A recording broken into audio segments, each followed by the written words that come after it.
முயற்சிகள் வெல்லும் சேனல். வணக்கம். இன்னைக்கு ஒரு சத்தான டேஸ்டான கருவேப்பிலை கீர் வந்து எப்படி செய்யலாங்கிறத பார்க்கலாம் வாங்க.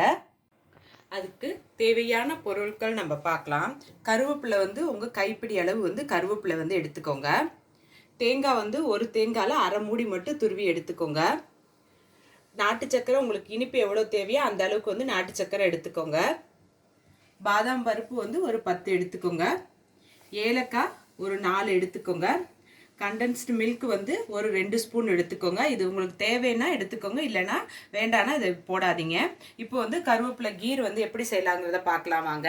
கருவேப்பிலை கீருக்கு வந்து மிக்சி ஜாரை வந்து நீங்கள் எடுத்துக்கோங்க.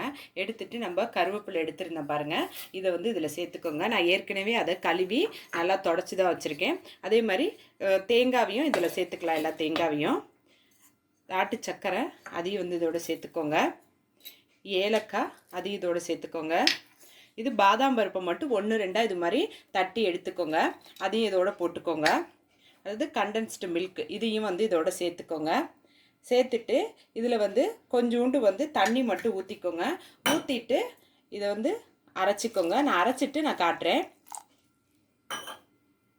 பாருங்கள். நம்ம கருவேப்பிலை போட்டிருந்தோம் பாருங்கள், அதை வந்து இந்த அளவுக்கு வந்து நைஸாக வந்து அரைச்சிக்கிட்டேன்.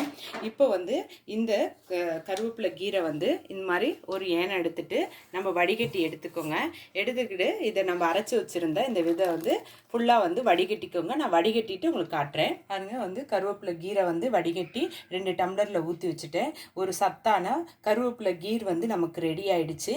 இந்த முழு வீடியோவையும் பாருங்கள். இந்த வீடியோ உங்களுக்கு பிடிச்சிருந்துச்சுன்னா லைக் பண்ணுங்கள், ஷேர் பண்ணுங்கள். உங்கள் முயற்சிகள் வெல்லும் சேனலுக்கு சப்ஸ்கிரைப் பண்ணுங்கள். நன்றி.